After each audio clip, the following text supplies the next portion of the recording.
Bismillahirrahmanirrahim.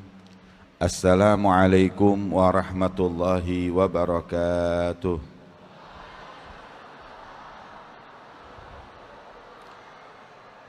Alhamdulillahi rabbil alamin. Wabihi nasta'inu ala umuri dunya waddin.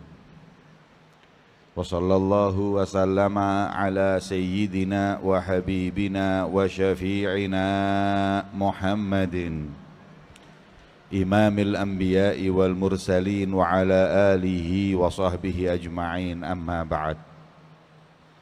Subhanaka la ilma lana illa ma 'allamtana innaka antal alimul hakim. Rabbi syrah li sadri wa yassir li amri wahlul 'uqdatam min lisani yafqahu qawli, amin ya rabbal alamin. Yang saya muliakan dan saya hormati segenap para alim ulama, para habaib, para kiai, para tuan guru, para ustadz, segenap pewaris perjuangan beliau baginda Muhammad SAW yang dimuliakan oleh Allah. Yang saya muliakan dan saya hormati segenap pejabat pemerintah yang hadir, baik sipil, militer, Polri, yang insya Allah senantiasa diberi istiqomah oleh Allah, wabil khusus kepada Ibu Bupati Berau, Ibu Sri beserta suami beliau, dan segenap para hadirin hadirat kaum muslimin dan muslimat yang dimuliakan oleh Allah Subhanahu wa ta'ala. Alhamdulillah, di pagi hari yang mulia ini kita sama-sama berkumpul memperingati hari dilahirkannya junjungan Nabi besar Muhammad SAW, yang tiada lain, ini semua adalah bentuk rasa syukur kita kepada Allah yang telah memilih kita untuk menjadi umat beliau baginda Muhammad, hingga otomatis kita pun menjadi paling afdolnya umat berkat beliau Rasulullah sallallahu alaihi wa ala alihi wa sahbihi wasallam. Semoga kita semua nanti kelak di hari kiamat tidak mengecewakan Rasulullah sallallahu alaihi wasallam yang telah bersabda, fa inni mubahin bikumul umam yaumal qiyamah. Nanti aku kelak akan membanggakan kalian sebagai umatku di hadapan umat-umat para nabi-nabi terdahulu di hari kiamat. Semoga kita tidak mengecewakan Rasulullah sallallahu alaihi wasallam dengan selalu menaati beliau, mengikuti sunnah beliau, dan meneladani akhlak beliau Rasulullah sallallahu alaihi wasallam. Amin ya rabbal. Alhamdulillah, tadi Bupati menyebutkan tentang kesabaran para hadirin menunggu mulai jam 9. Masya Allah. Sebenarnya apa yang kita lakukan untuk peringatan Nabi SAW itu enggak sebanding dengan apa yang diperbuat Rasulullah kepada kita. Masih enak kalian ini maulid jam 11. Saya kemarin diundang di Batam. Saya undangan di Batam. Saya jam 8 malam sudah siap dijemput panitia, saya WA. Saya sudah siap, monggo dijemput. Jawaban panitia, sabar Habib, nanti jam 1.20 malam saya jemput. Saya jadi mikir, saya penceramah apa maling kok keluar 1:30 malam ini. Ini diajakin ramah apa ngomong ngerampok ini.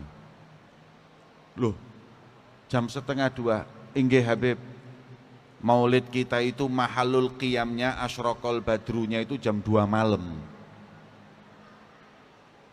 Kemudian karena saya sudah sampai di Batam, kalau saya nggak hadir ya nanti pulang nggak bawa apa-apa saya.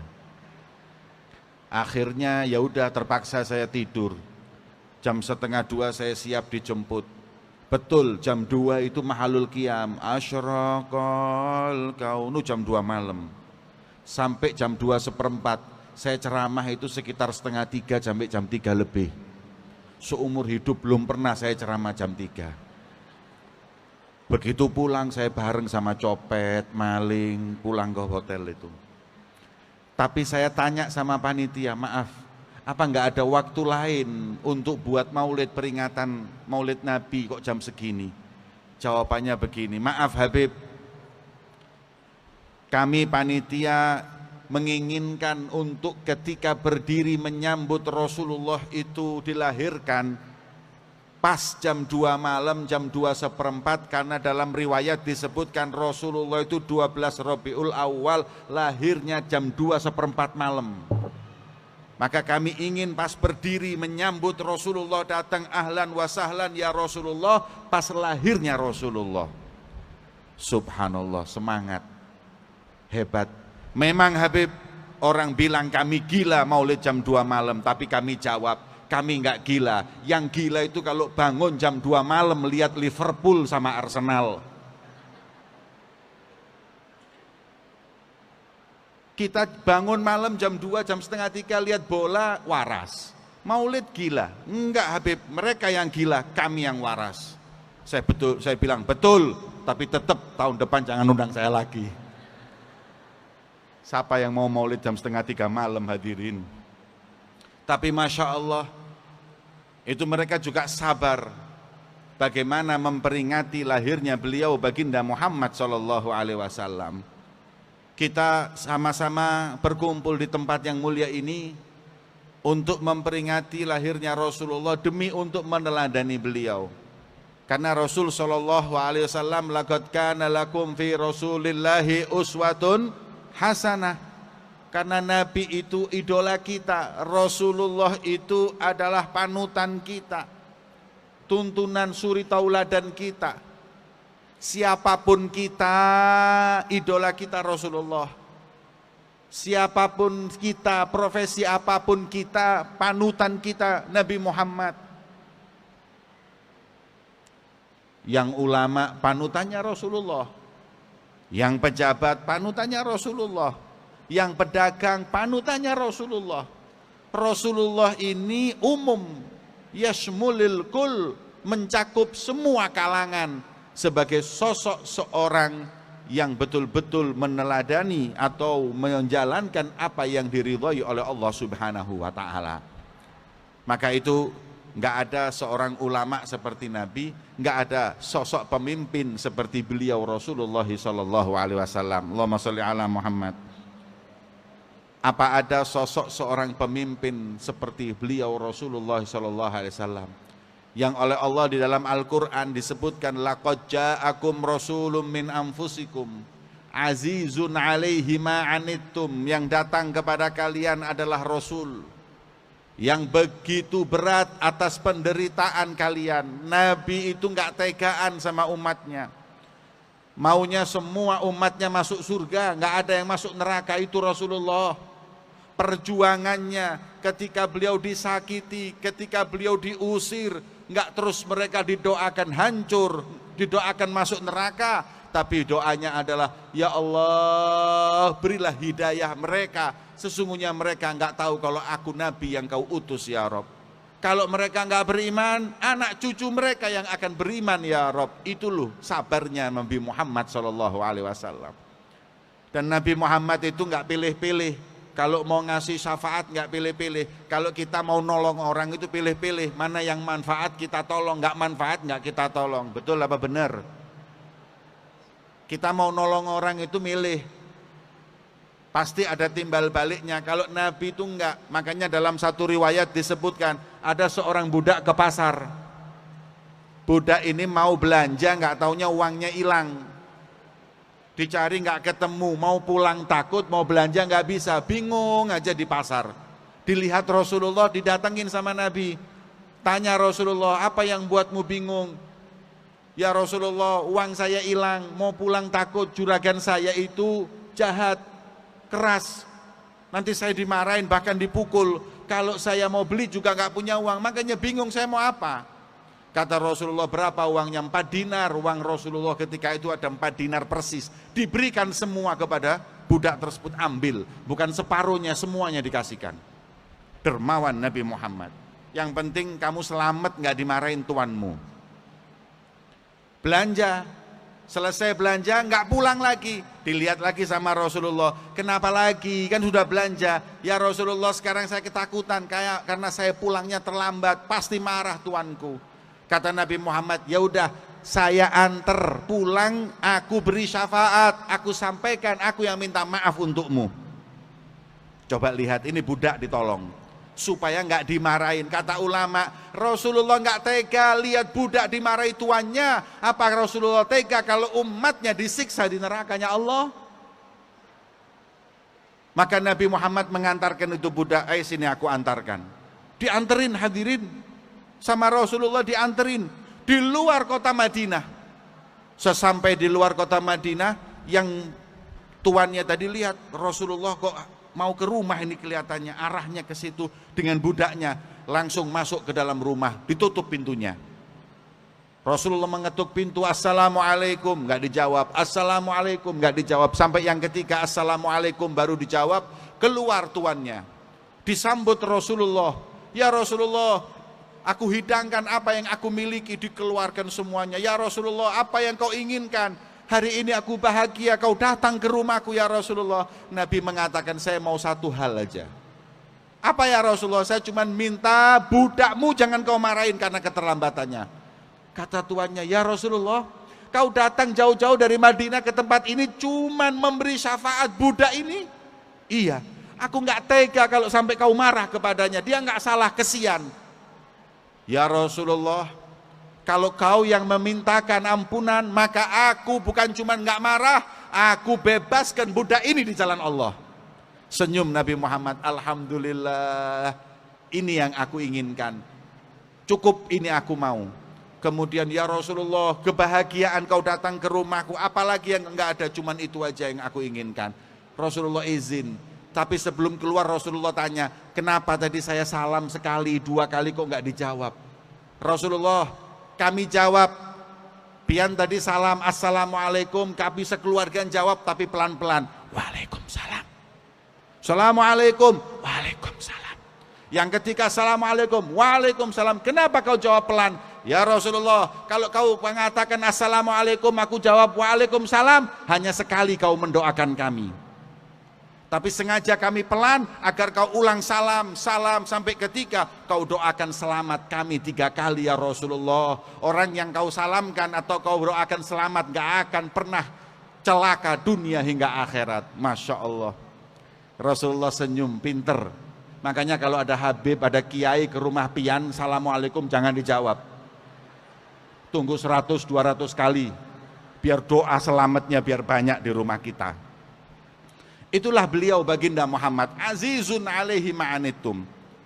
Nabi itu sayang kepada umatnya.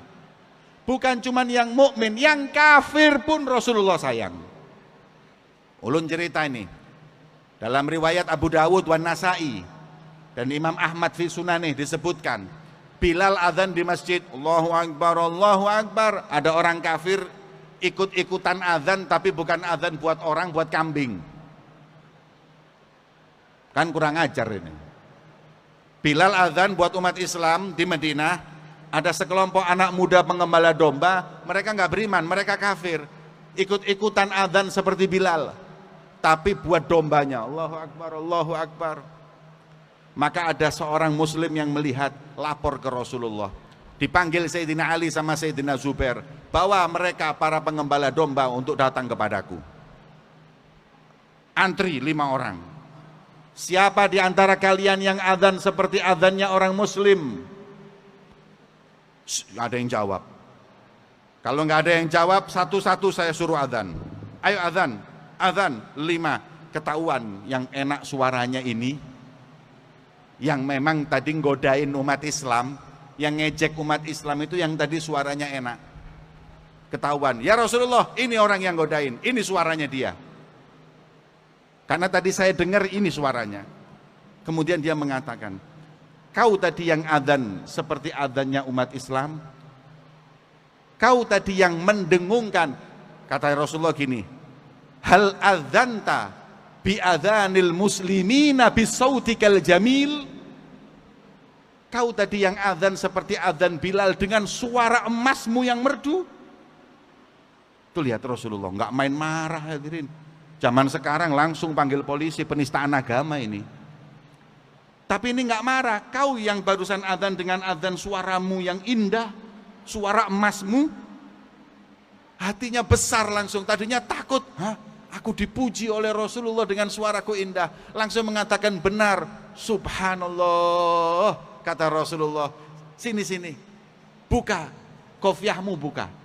Dibuka kofiahnya, dipegang tangannya oleh kepalanya, rambutnya dipegang, kepalanya dipegang oleh tangannya Rasulullah, didoakan, Allahumma barik fik, wa barik fi dzurriyyatik, wa barik fi sautik, wahdika lil Islam. Ya Allah, berkahilah ini Abu Mahdhurah, namanya Abu Mahdhurah. Abu Mahdhurah berkahi ya Rabb, berkahi anak cucunya ya Allah, berkahi pula suaranya ya Allah, dan berikan hidayah masuk Islam. Abu Mahdhurah nggak nunggu berapa menit, keluar dari rumah Rasulullah langsung mengikrarkan 2 kalimat syahadat dan langsung bersumpah kepada Allah, ya Rabb, aku bersumpah rambutku yang disentuh Rasulullah nggak aku potong sampai aku mati ya Rabb. Abu Mahdhurah itu rambutnya panjang. Kenapa?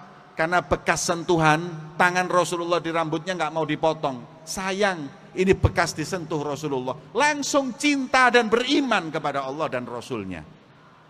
Coba kalau keras, coba kalau dicaci, nggak akan beriman, memusuhi. Tapi Nabi SAW dengan lemah lembutnya, dengan kesabarannya, dengan akhlaknya, menarik orang tersebut masuk Islam. Dan dalam riwayat disebutkan, Abu Mahdhurah jadi muadzin di Masjidil Haram di Makkah, anaknya, cucunya, cicitnya sampai 300 tahun sepeninggal Rasulullah yang adzan anak cucu Abu Mahdhurah. Allahumma sholli ala Muhammad. Itu lihat, itu akhlak. Nah kadang-kadang kita ini hadirin gampang mencaci maki orang, gampang membuli orang. Padahal Nabi nggak pernah ngajarin seperti itu. Nabi itu nggak pernah caci maki orang hadirin. Kenapa kita umatnya ngaku cinta Rasulullah, kadang mengatasnamakan agama, kemudian mencaci maki, berjihad fisabilillah, katanya jihad, katanya amar ma'ruf, katanya nahi mungkar. Tapi kita pakai kata-kata yang membuat Rasulullah SAW sedih. Maka itu kita mesti belajar ngomong yang baik, sebagaimana yang diajarkan Rasulullah. Nabi juga nggak pernah ngomong jorok, nggak pernah ngomong jorok. Nabi Muhammad nggak pernah ngomong jorok. Kata-kata dipilih oleh Rasulullah hingga mengajarkan kepada umatnya tentang bagaimana akhlak beliau baginda Muhammad. Allahumma sholli ala Muhammad. Nabi itu mulia, parasnya indah, akhlaknya indah, nasabnya indah. Tapi yang dipuji oleh Allah, wa innaka la'ala khuluqin azim, dan engkaulah sang pemilik akhlak yang mulia. Makanya ketika Sayyidina Abdullah bin Abbas ditanya tentang akhlak Nabi, yang pertama senyum. Rasulullah itu nggak pernah ninggalin senyum. Ma ra'aitu ahadan aktsar tabassuman min Rasulillah. Saya nggak pernah lihat ada orang yang paling banyak senyum seperti beliau baginda Muhammad sallallahu alaihi wasallam. Hadirin, Rasulullah itu pernah sekali nggak senyum. Peristiwa dengan Abdullah bin Ummi Maktum ketika beliau tengah-tengah ngasih ceramah kepada kafir Quraisy, para tokoh-tokoh kafir Quraisy, pemuka-pemuka Quraisy. Abdullah bin Ummi Maktum narik bajunya Rasulullah. Ya Rasulullah, saya mau tanya. Ya Muhammad, saya mau tanya. Sabar Abdullah, sabar Abdullah. Hingga berkali-kali Rasulullah akhirnya ta'ab abasa. Rasulullah nggak senyum. Rasulullah cemberut. Watawalla, kemudian berpaling dari Abdullah bin Ummi Maktum. Cemberut, Rasulullah cemberut. Langsung ditegur sama Allah satu surat hadirin. Namanya surat Abasa. abasa wa tawalla an ja'ahul a'ma wa ma yudrika la'allahu yazakka au yadzakkaru fatanfa'u dzikra amma man istaghna fa anta lahu tasadda wa ma 'alaika an la yazakka, sampai akhir ayat. Satu surat teguran dari Allah buat Nabi Muhammad karena ninggal senyum. Masya Allah. Saya sampai mikir, alhamdulillah Al-Quran itu turun buat Rasulullah. Coba kalau Al-Quran turun buat ulun sama pian, 30 juz surat abasa semua hadirin. Kita ini kapan gak cemberut? Tanggal tua cemberut, bensin naik lebih cemberut lagi hadirin.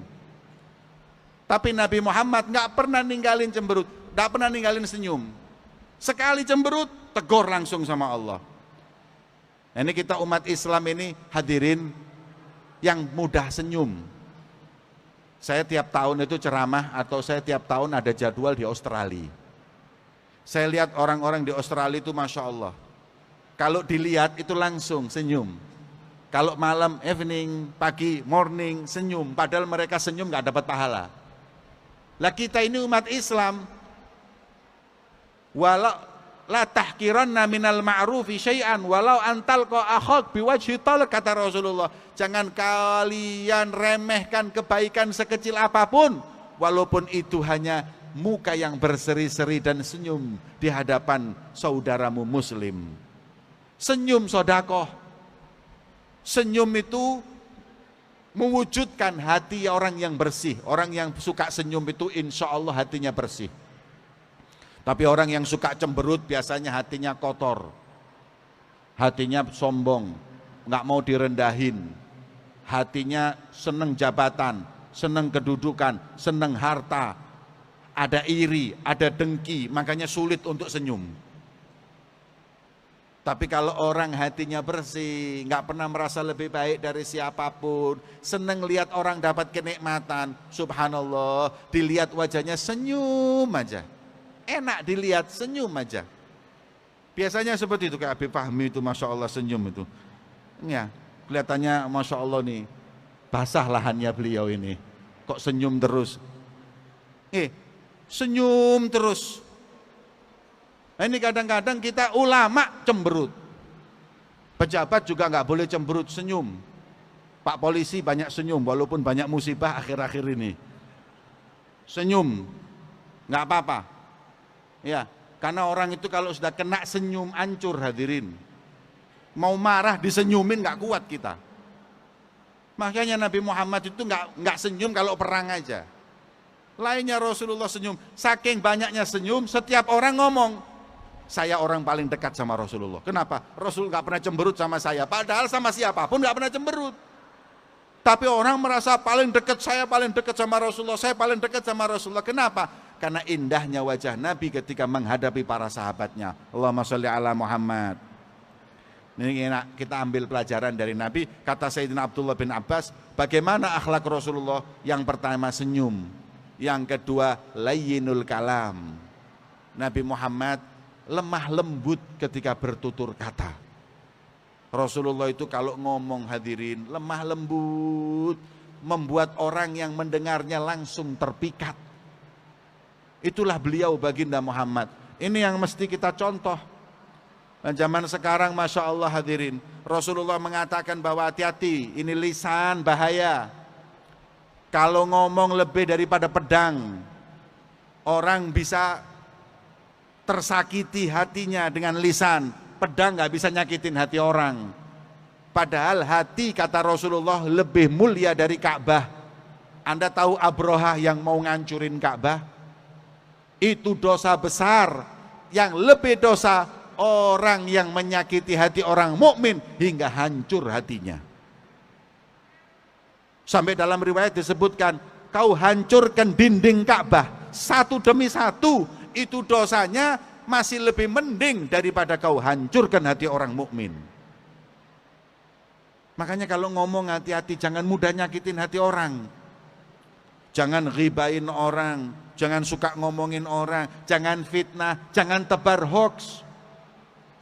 Ini semuanya perbuatan yang melukai hati orang. Nih ibu-ibu ini Masya Allah kadang-kadang kalau yang namanya ghibah Masya Allah istiqomah. Sampai kadang-kadang nggak lihat tempat, nganterin anak ke TPQ, anak ngaji 1 lembar, ibu-ibu ghibah 3 juz.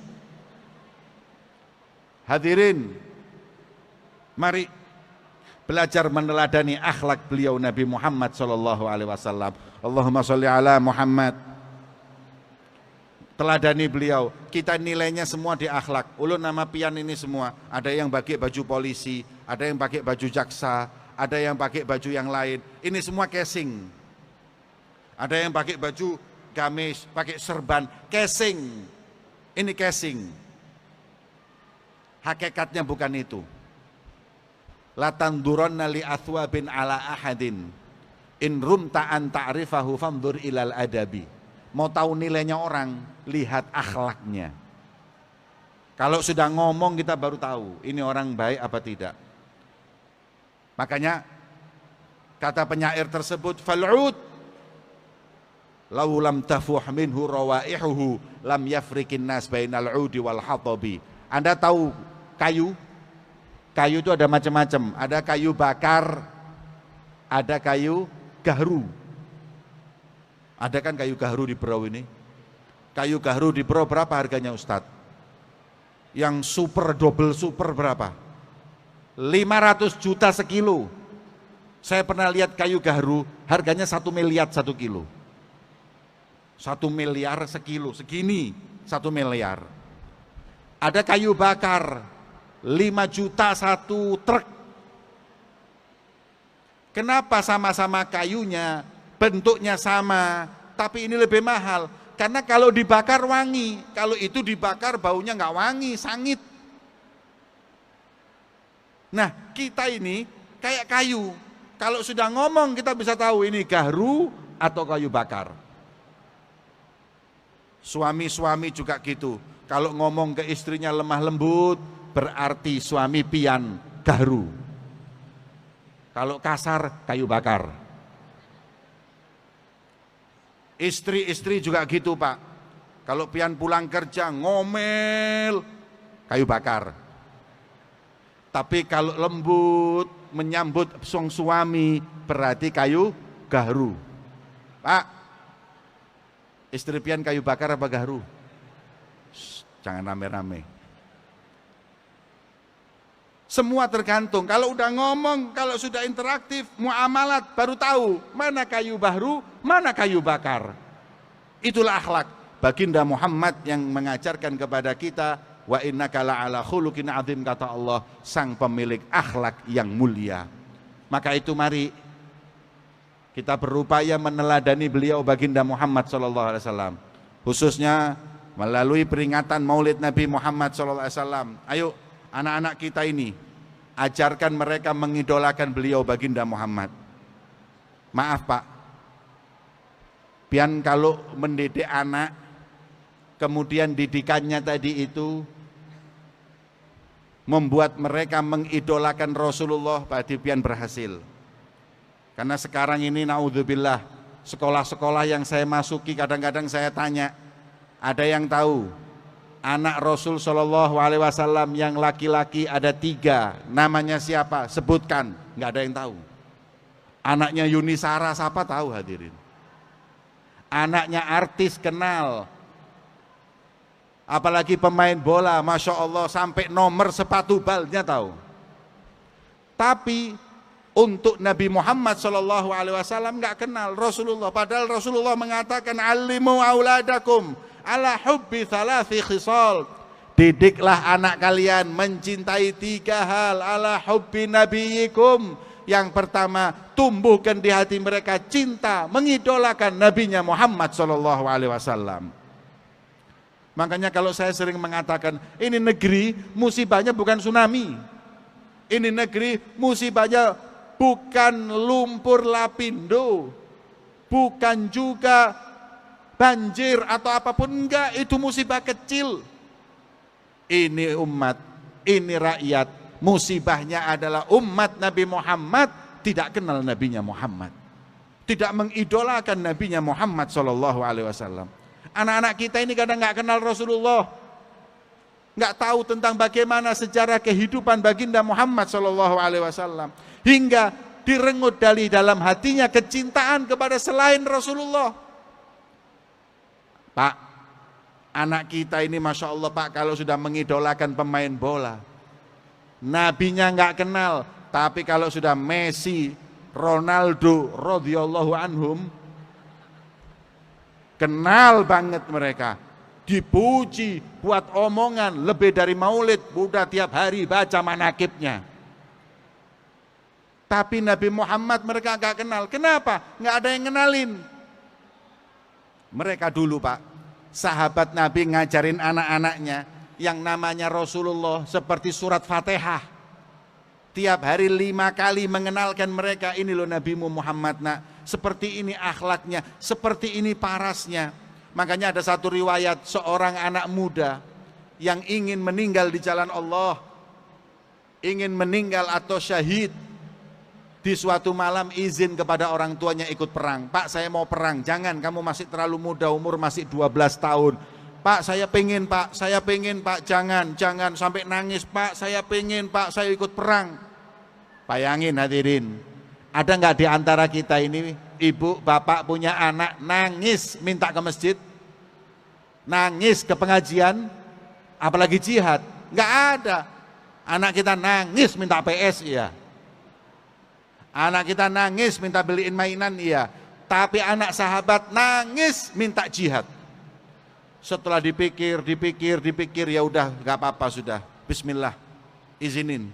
Setelah diizinin, berangkatlah perang dengan ayahnya. Ketika mau berangkat, dipeluk ibunya sambil berkata, ya ummi, wahai ibu, sebentar lagi saya akan perang. Bisa jadi saya hidup, bisa jadi saya meninggal. Kalau sampai aku mati dan gugur di jalan perang, ruhku berjumpa dengan ruhnya Rasulullah, apa kau nggak kirim salam kepada Rasulullah wahai ibuku? Nangis ibunya sambil berkata, untuk itukah kau pergi berperang? Iya wahai ibu. Ibu, engkau sahabat, ayah sahabat, bisa memandang Rasulullah, berjumpa dengan Nabi Muhammad. Saya nggak bisa. Saya cuma diceritain indahnya wajahnya, indahnya akhlaknya. Maka saya rindu ingin berjumpa dengan Nabi Muhammad. Tidak ada jalan perjumpaan kecuali saya mati syahid di jalan Allah. Maka ruhku berjumpa dengan ruhnya Nabi Muhammad. Subhanallah, anak umur 12 tahun pengen mati, cuman pengen ketemu Rasulullah. Nah, anak kita gimana hadirin? Sudahkah kita kenalkan mereka nabinya Muhammad? Sudahkah kita tanamkan dalam hatinya untuk mengidolakan Rasulullah SAW? Malah justru mereka nggak kenal, apalagi mau cinta, kenal aja tidak hadirin. Maka kata Nabi, didik anak kalian cinta kepada Nabi Muhammad. Yang kedua, wahubbi ahli baitih, didik anak kalian cinta keluarga Nabi. Siapa Sayyidatuna Fatimah Zahra, pemimpin perempuan. Anak kita Masya Allah, Sayyidah Fatimah nggak kenal. Artis-artis yang seumur hidup nggak pernah sujud sama Allah kenal, yang ngumbar auratnya kenal, yang bahkan nggak punya agama kenal, bahkan mengidolakannya. Tapi putri Nabi Muhammad nggak kenal, anak Nabi Muhammad nggak tahu.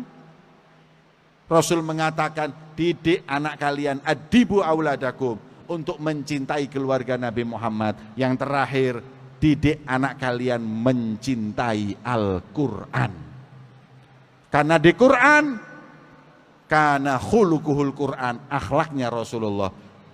Sayyidatuna Aisyah ditanya, gimana akhlak Rasulullah? Baca Quran nggak? Ya udah, di Quran itu semua akhlaknya Nabi Muhammad. Jadi kita cinta Rasulullah, cinta keluarganya, cinta Quran, agar kita tahu akhlaknya beliau baginda Muhammad.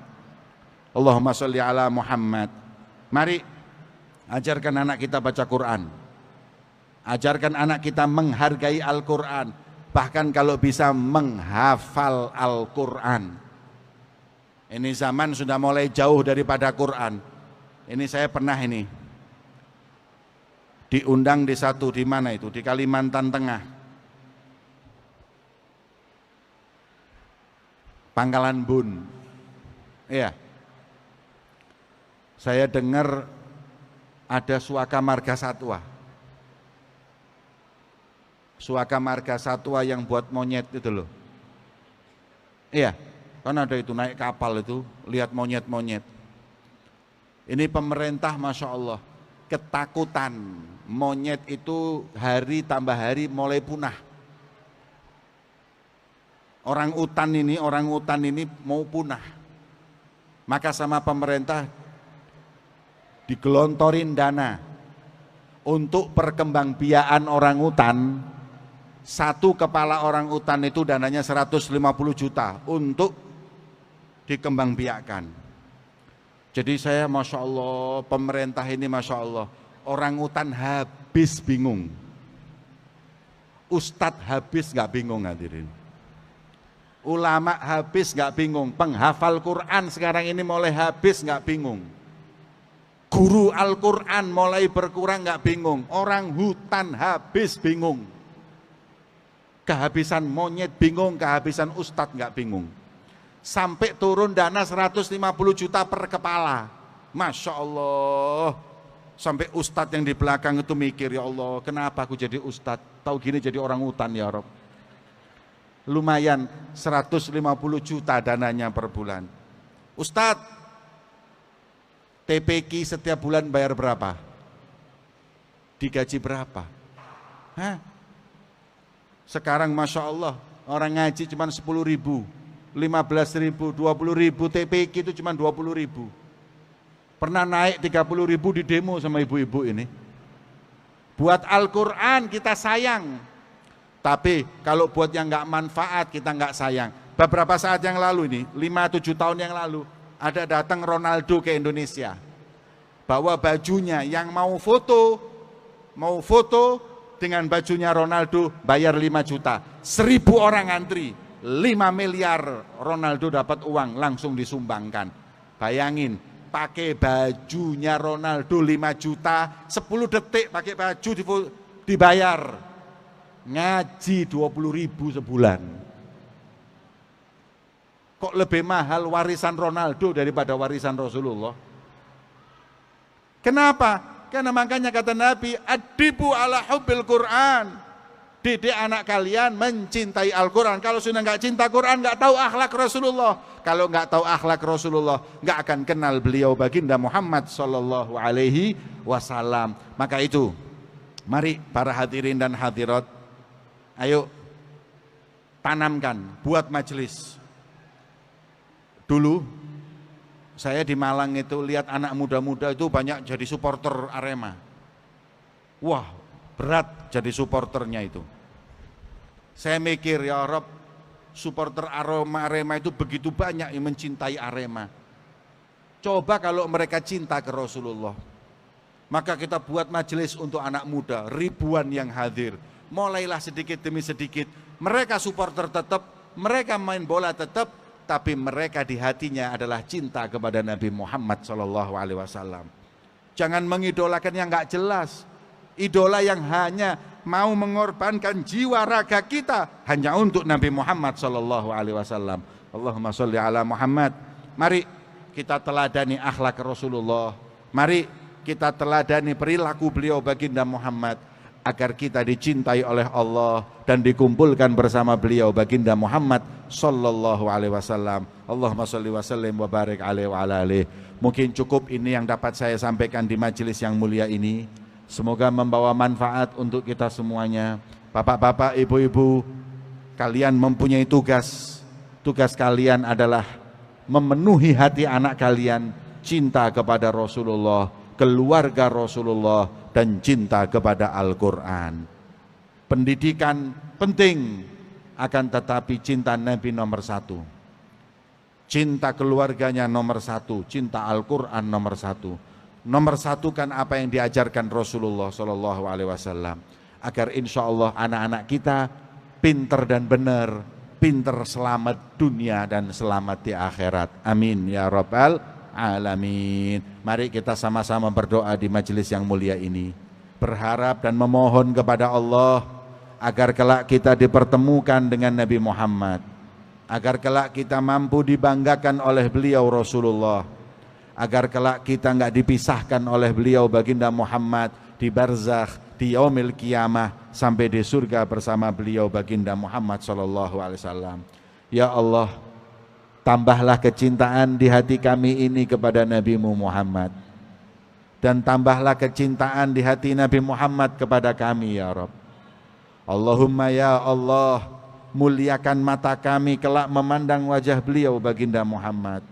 Muliakan jasad kami untuk berpelukan dengan beliau Rasulullah. Ya Allah, Kau telah janjikan kepada Nabi-Mu Muhammad telaga Kautsar untuk Rasulullah menjamu umatnya kelak nanti di hari kiamat. Ya Allah, perkenankan kami untuk hadir bersama beliau Rasulullah, mendapat jamuan langsung dari baginda Muhammad sallallahu alaihi wasallam. Ya Allah, jangan Kau haramkan permintaan dan permohonan kami karena maksiat kami ya Rabb, karena kesalahan kami ya Allah, karena dosa-dosa kami ya Allah. Kami sadar hati kami berlumuran dosa, hati kami penuh dengan kotoran hati ya Rabb, tapi kami berkumpul untuk memperingati Nabi-Mu yang paling mulia, Nabi-Mu yang paling Kau cintai ya Rabb. Karena Nabi-Mu Muhammad, kabulkan semua permohonan dan doa-doa kami ya Rabb. Ampuni dosa kami ya Allah, kabulkan hajat kami ya Allah, jauhkan kami dari musibah ya Rabb, jauhkan kami dari fitnah ya Rabb. Berikan keamanan untuk kami di dunia sampai kelak nanti di akhirat ya Allah.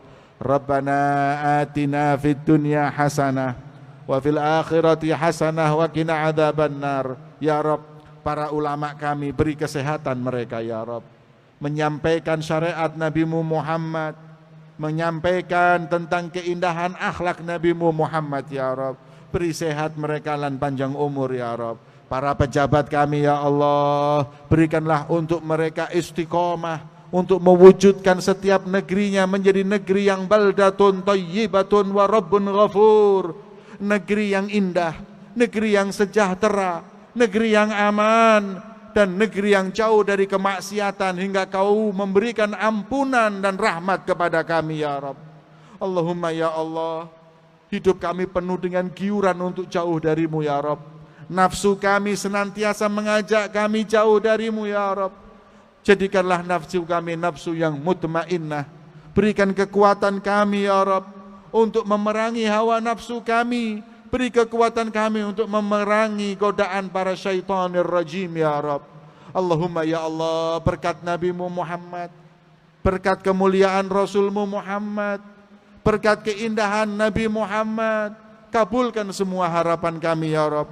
Kabulkan hajat kami ya Rabb. Rabbana hab lana min azwajina wa dhurriyyatina qurrata a'yun waj'alna lil muttaqina imama. Jadikanlah anak-anak kami, turunan kami, anak-anak yang soleh-solehah. Pemimpin-pemimpin kami, jadikanlah pemimpin yang soleh-solehah ya Rabb. Rabbana atina fid dunya hasanah wa fil akhirati hasanah wa qina adzabannar. Wa sallallahu ala sayyidina Muhammadin wa ala alihi wa sahbihi wasallam walhamdulillahi rabbil alamin. Bisirril Fatihah.